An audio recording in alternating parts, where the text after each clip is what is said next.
In honor of Father's Day tomorrow, we're gonna make my dad's favorite pudding, which is pumpkin tart pudding. But the Amish do not celebrate Father's Day, so we would have never made this for Father's Day at home. Whenever Father's Day rolls around, they just treat it like any other Sunday and go about to church or stay at home if they're gonna stay at home.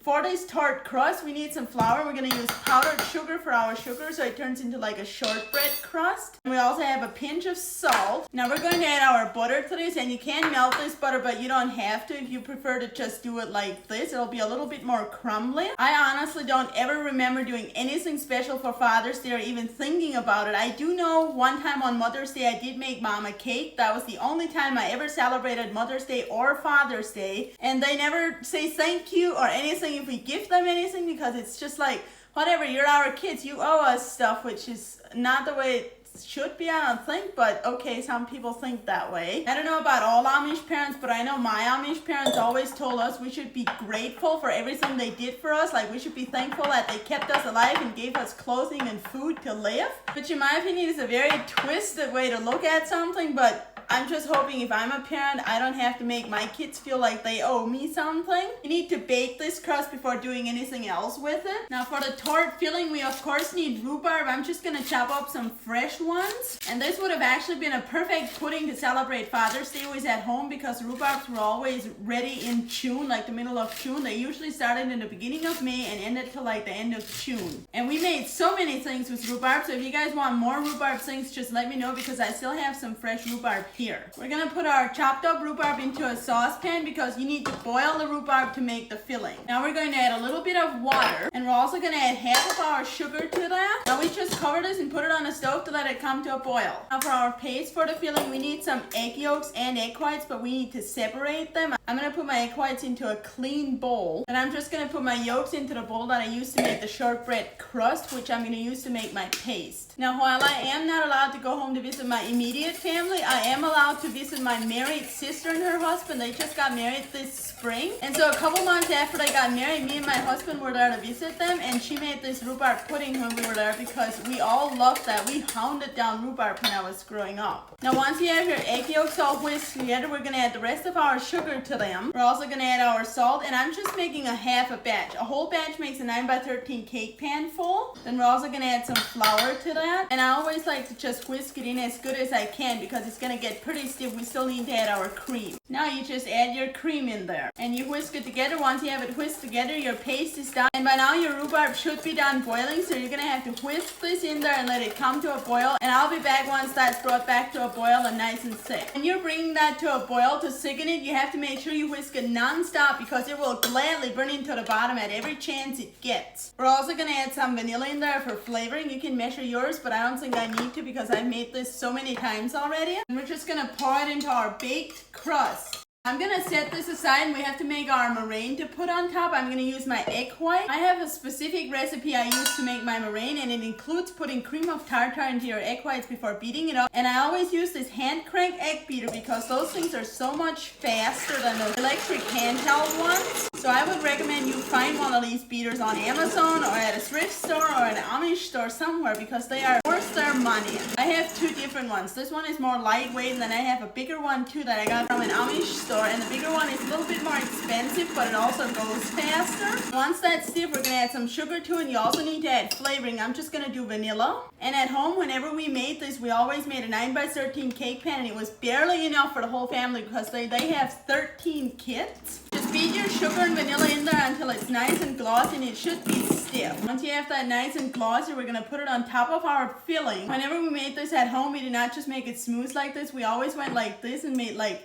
teats on there. We always called them teats. Now we just stick it in the oven and bake it. And yes, this pan is still hot, so please don't attempt to do this. My hands are just used to hot stuff. Once those are toasted to whatever color you like your meringue to be, we're gonna take it out of the oven and let it cool down before we cut into it, or you can eat it warm with ice cream. Homemade vanilla ice cream is the best. Now that this pudding has cooled off, it's time we cut a piece out and taste it. This is what it looks like. It looks like it turned out perfect. Let's take a bite and make sure it's good. I don't think I even have to tell you, it is delicious. It would be really nice if I could take it home and actually celebrate Father's Day, but lo and behold, I cannot, because I cannot have the best of both worlds. Now, if you guys would want a discount code for Father's Day, you can just use the code FATHER when you go through checkout on my website with any of my digital products. The website is socialsbylavina.com. It's the one I have linked in my profile, or depending what platform you're on, it's in the caption. Or you can just go to your browser app and type it into your search bar. And this recipe is in my Amish cookbook under rhubarb tart pudding, and there are a lot of other recipes in there as well. Enjoy!